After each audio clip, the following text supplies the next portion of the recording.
Hello everyone. इस video के माध्यम से मैं आपको सेफ्टी के बारे में बताऊंगा कि सेफ्टी क्यों ज़रूरी है फार्मास्यूटिकल इंडस्ट्री में। वैसे तो फार्मास्यूटिकल इंडस्ट्री नहीं, आप जहाँ भी, आप घर में भी हो, चाहे आप किसी इंडस्ट्री में हो, सेफ्टी का होना बहुत ज़रूरी है। अपने आप को सेफ रखना बहुत ज़रूरी है। बोलते हैं कि क्वालिटी सेकंड और सेफ्टी फर्स्ट। इसलिए जो फार्मास्यूटिकल का अपना खुद का जो एक रूल है, उसमें ये रहता है कि जो आपकी सेफ्टी है वो क्वालिटी से भी ऊपर है। क्योंकि जब हम खुद अच्छे रहेंगे यानी स्वस्थ रहेंगे, तब जाके हम जो प्रोडक्ट बना रहे हैं उस प्रोडक्ट को हम अच्छा बना सकते हैं। इसलिए सेफ्टी बहुत ज़रूरी है। ये सेफ्टी के लिए मैं क्यों ऐसा बता रहा हूँ कि अभी हाल-फिल में 7 जो नवंबर 2024 को फार्मास्यूटिकल इंडस्ट्री, अब फार्मास्यूटिकल इंडस्ट्री ये है कहाँ पे, पहले समझना ज़रूरी है। उत्तराखंड में जो देहरादून एक कैपिटल है, राजधानी है, वहाँ से लगभग 25 किलोमीटर एक सेलाकुई जगह पड़ती है। सेलाकुई जो जगह है, वो आपके हिमाचल और जो देहरादून है, इन दोनों के बीच में पड़ता है। ये 25 किलोमीटर के करीब पड़ता है देहरादून से। और देहरादून से जो 25 किलोमीटर जाने के बाद वहाँ से सेलाकुई से एक जगह पड़ती है फार्मा सिटी। सेलाकुई में एक जगह पड़ती है फार्मा सिटी। फार्मा सिटी में वहाँ पे होता क्या है, एक ऐसा हब बना रखा है जो कि चारों तरफ से उसके अंदर दवाई की कंपनी यानी फार्मास्यूटिकल इंडस्ट्री है। और उस फार्मास्यूटिकल इंडस्ट्री में 7 नवंबर 2024 को एक वहाँ पे किसी सिलेंडर की वजह से, मतलब सिलेंडर क्या होता है, लीक हुआ था। तो जो गैस थी, वो गैस लीक होने की वजह से वहाँ पे आग लग गई। तो तुरंत फ़ोन किया था, तो जिससे की वजह से जो वहाँ पे कर्मचारी थे अग्नि को जो रोकते हैं यानी फायर ब्रिगेड जिसे कहते हैं, उन्होंने उनको वहाँ पे आग करके बहुत सी चीज़ों को काबू कर लिया था। बट इसके बीच में हुआ क्या, पे गैस था, वहाँ से हल्का-सा कोई थोड़ा लीक हो रहा होगा। बट उस लीक की वजह से क्या हो गया कि जो उस लीक की वजह से जो आग थी, आग अपना रूप एक गोले के तौर में निकल गई थी। वहाँ से मतलब आग जो थी वो गोले के तौर में निकल गए थे। तो उससे क्या होता है कि वहाँ पे उस इंडस्ट्री के अंदर जो मेंटेनेंस डिपार्टमेंट है, मेंटेनेंस डिपार्टमेंट वहाँ के जो कर्मचारी थे यानी वो जो एम्प्लॉयी थे, वो वहाँ पे जॉब कर रहे थे। तो वहाँ उसमें से किसी एक पे वो आग लग गई थी। तो उससे क्या हुआ कि जैसे ही लोग उनको उसको बचाने लग गए थे, तब तक आग इतनी तेज़ी से फैल गई कि कम से कम उसमें 11 जो लोग थे, वो लोग उसमें झुलस गए। यानी उनको सब में आग पकड़ ली। इनमें से एक लड़का था, उसको वो कम से कम 95% तक जल गया था। और जो और लड़के थे वो 45% तक ही जले हुए थे।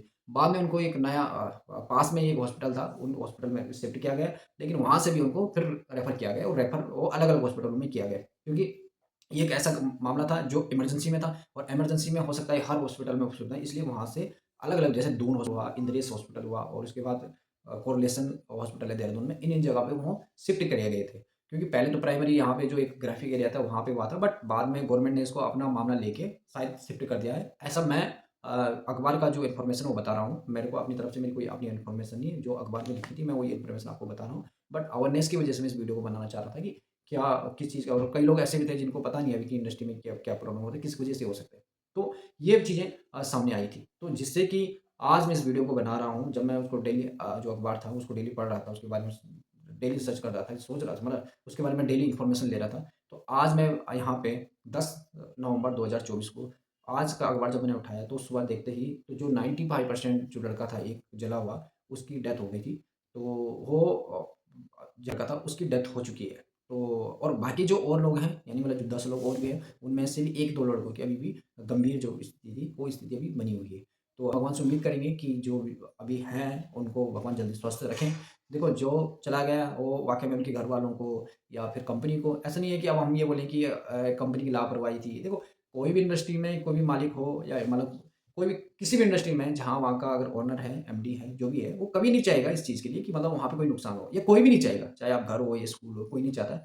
बट किसी की वजह से हो सकता है, आप नो डाउट, मुझे नहीं पता कि इसका क्या रीज़न था होगा, किसकी वजह से हुआ ये सब चीज़ें। मैं उस चीज़ के लिए कोई खिलाफ नहीं कर रहा हूँ, या उस चीज़ के लिए मैं बात नहीं कर रहा हूँ कि किसकी गलती है, क्या गलती है। मैं उस चीज़ के बारे में अब इस टॉपिक में बात नहीं करूँगा, बात नहीं कर रहा हूँ। मैं तो आपको सिर्फ़ एक इन्फॉर्मेशन बता रहा हूँ, हमारे जो हमारा अमर उजाला है उसमें उसमें जो इन्फॉर्मेशन थी वो मैं आपको बता रहा हूँ। अब बात करते हैं, अभी मैंने उसके बारे में पढ़ा था, तो इकलौता लड़का था अपना घर का, तो उसके माँ-बाप अब होते हैं, अब भाई इतनी बड़ी घटना हुई है, तो वो मतलब इस चीज़ को एक्सेप्ट ही नहीं कर पा रहे हैं कि ऐसा भी हो रहा है, क्योंकि मतलब इंडस्ट्री में जहाँ सब चीज़ें हैं और बहुत सारे लोगों के साथ काम किया, ऐसा तो है नहीं कि अकेला इंडस्ट्री में रहा हो, और भी उसके साथ इतने सारे लोग जॉब कर रहे हैं, तो उस चीज़ को एक्सेप्ट ही नहीं कर रहे, और कोई भी नहीं करेगा शायद। ये किसी के घर में अगर ऐसी बातें होती है, तो शायद कोई एक्सेप्ट ही नहीं कर पाएगा इस चीज़ को कि हाँ, इस चीज़ के लिए। तो अभी जो मेरा मेन टॉपिक तो ये था ही कि मैंने इन्फॉर्मेशन आपको बताना था। बट अब एक चीज़ है कि अब हमारी जो रिस्पॉन्सिबिलिटी बनती है, या फिर हमारा जो ये चीज़ है, हम क्या कर सकते हैं कि आने अभी जो चीज़ हो जाए इस चीज़ से हम एक कोई सीख ले सकते हैं। हम सीख समझ सकते हैं इस चीज़ को कि ये एक इंसिडेंट था, बट ये इतना भयंकर इंसिडेंट होगा, ये चीज़ें वो शायद जो वहाँ की जो कर्मचारी है या बेचारा जो या जो वहाँ पे जॉब कर ही रहा होगा, उनको किसी को ये नहीं पता होगी ऐसे भी हमारे साथ होने वाला है। उन लोगों ने बहुत मेहनत की होगी, इंडस्ट्री में रही, और मेंटेनेंस डिपार्टमेंट तो ऐसा डिपार्टमेंट है कि वहाँ कम से कम 12-12 घंटे जॉब करना पड़ता है। और वैसे तो सभी डिपार्टमेंट में जॉब करना पड़ता है, लेकिन मेंटेनेंस डिपार्टमेंट में क्या वो अपने सपने लेके आएँगे बेचारे, क्या कैसे रहा, वो सब उनका अपना-अपना थॉट रहा होगा। बट ये चीज़ है कि सेफ्टी का बहुत ध्यान रखें, और आप लोगों से मेरी रिक्वेस्ट है यहाँ से इस वीडियो के माध्यम से कि आप कोई भी चीज़ें होती है, आप उस चीज़ को नेगलेंस से ना करें। यानी आप जितना हो सके, आपको अगर दिखता है कि सेफ्टी, और सेफ्टी का होना सिर्फ़ वहाँ के ओनर या वहाँ के जो मैनेजमेंट डिपार्टमेंट है, उन्हीं की रिस्पॉन्सिबिलिटी नहीं है कि सेफ्टी का हम सब पे ध्यान रखें, वो लोग सब पे ध्यान रखें। सेफ्टी मतलब आपके खुद के अंदर से वो चीज़ आनी चाहिए। आपको लगता है कि कहीं पे अगर वायर है, वायर अगर ऐसे ही छोटा पड़ा है, तो उससे मेंटेनेंस डिपार्टमेंट से उस वायर पे टेप लगवा के रखें, वहीं पे रखाएँ।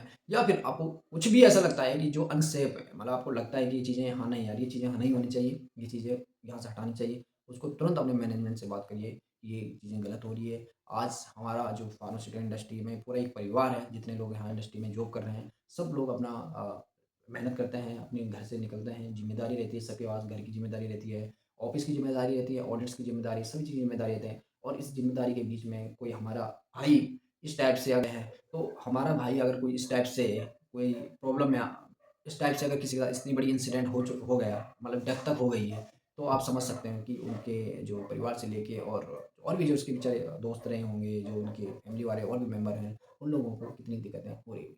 तो मेरा यही चीज़ है कि आप सेफ्टी पे ध्यान रखें, क्वालिटी सेकंड है, सेफ्टी पहले बहुत ज़रूरी है। आप अपनी तरफ से जितना हो सके, आपको लगता है कि मैनेजमेंट से हमें बात करनी है, आप मैनेजमेंट से बात करिए, जो चीज़ आपको लगता है, क्योंकि सेफ्टी हर कोई चाहता है कि एम्प्लॉयी की सेफ्टी हो, और खुद की तो चाहता ही चाहता है, बट एम्प्लॉयी की भी सेफ्टी हो। तो कोई भी अगर ओनर है, वो कभी नहीं चाहेगा कि आपका जो इंडस्ट्री है, इंडस्ट्री में कोई अनसेफ वस्तु, ऐसे कोई अनसेफ चीज़ें कुछ रखी जाए। तो इसलिए आप ये है कि जितना भी हो सके, आप अपने आप को सेफ रखने की कोशिश करें, और इंडस्ट्री में आपको कुछ भी ऐसी चीज़ें लगती है, तो अपने मैनेजमेंट को ये चीज़ें ज़रूर बताइए, क्योंकि एक छोटा-सा, आज तक पता नहीं था किसी को कि इतनी सी छोटी-सी बात का इतना बड़ी जो हमारा नुकसान हो जाएगा, उन माँ-बाप के लिए नुकसान हो जाएगा, नुकसान हो सकता है। देखो, लाइफ़ अपनी है, आपने अपने तरीके से जियो, अच्छी बात है, बट सेफ होना ज़रूरी है, इंडस्ट्री में सेफ का होना बहुत ज़रूरी है। तो लास्ट में एक ही चीज़ कहेंगे, और सभी लोग यही कहेंगे कि आरआईपी माय फ्रेंड, माय दोस्त।